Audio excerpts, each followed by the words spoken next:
According to Off-Road Fanatic, there's quite a few people that are interested in finding out more about this video clip. And if you look at the video clip, it's actually quite a compressed clip of the full event that took about 15 to 20 minutes if you look at the full slide. The background to this is that Amageza event is something that's been organized by Alex. It ran the first event this year, which was 1 day event of 500 kilometers, and they decided next year to run it 2 days of 500 kilometers each. However, to make sure that the people that participate can read GPSs, can do a level of navigation, have a little level of fitness, they've run qualifiers. One event in Cape Town, one event up here, and then there's 2 following events. This past weekend was the Gauteng event qualifier, and it ran from the ADA training center north of RTB Dam, around Brits, back to that area again. And it was specifically part of this route that this incident of the calf happened. Now, the reason for the camera was to make sure that I capture the route, some of the participants on the route, and then use it as a ride report when I get back Monday and publish something on the Wild Dog Forum, rather than writing and taking pictures, because I don't think there will be time to sort of sit down, take pictures, and then capture that on Monday back into the forum. So the video worked easy. About 180 k's into the event, next to this canal west of Brits, I saw some cattle in the distance, and I started making plans to be aware of the herders or the small cattle or whatever. And coming around one of the bends, I saw the little calf in the water. And at that stage I turned around, and on the way there started making plans how to get it up. Luckily, as a kid, I grew up in a small community where these canals also existed.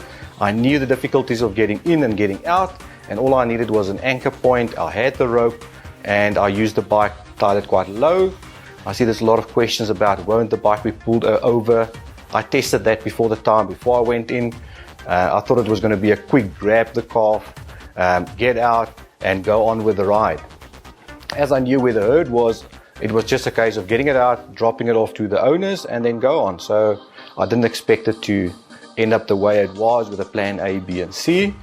However, getting in was relatively easy. Getting the calf, it's still a lot of energy. And then to try and get out, my first plan failed miserably. I tried to hold it in front of me. Then I found out that it's still a lot of life in the calf. I had to hold it with one hand, try and climb out with the other hand. It didn't work.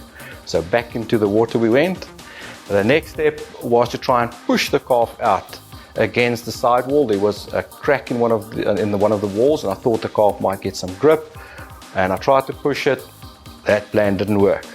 The third step that I thought about was maybe I can chuck it out to the top. But in the water, the calf was quite light. As soon as I pick it up, I thought, okay, maybe that won't work, and it won't be nice for the calf, and it will get hurt in the process. So that plan I let go.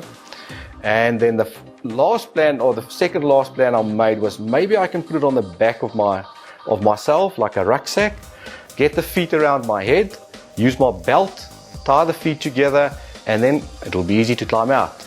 But trying to hold the calf on the back, and then trying to get the feet properly tied together, that plan didn't work either. But what was nice, if you look at one of the video clips, is standing up front, looking into the water, and you can see the calf's head here next to the helmet. So that was quite interesting. I didn't see it at the point when I did it.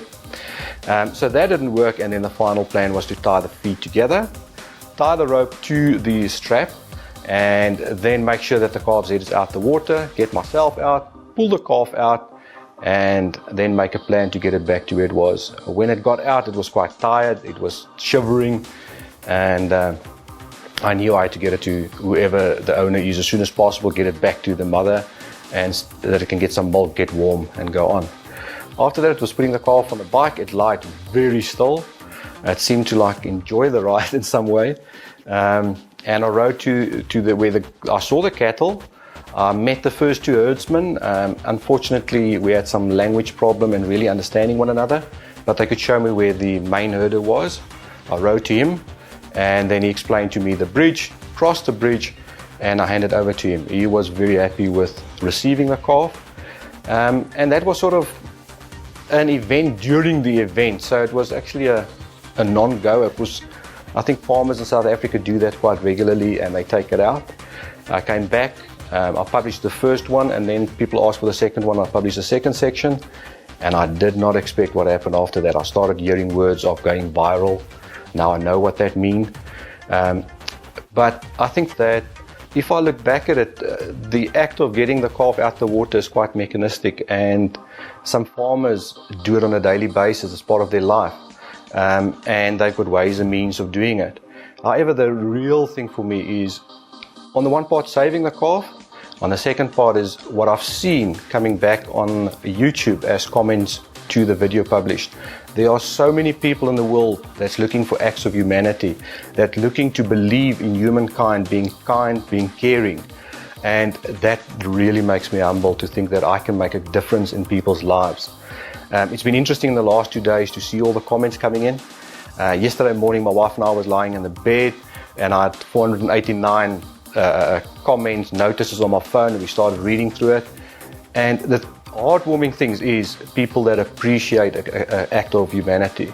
Then there are the fun ones, there's even some vulgar ones, and then there's some marriage proposals even, so I'm not sure about that one.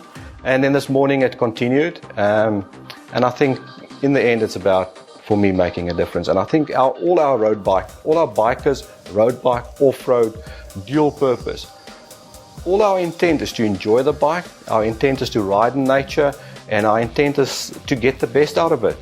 Sometimes we go into properties of other people and we ride in areas where people don't like the coexistence, but I think there's a way forward to get that right and to make the difference and to coexist. And that's what it is about. And I think going forward next year to the Amageza as well, with Alex and them, we are going to ride where locals live, we are going to ride with other people, and we can coexist. Rally Raids, Roof of Africa, all these events have shown that we can, and I think that's what it's about.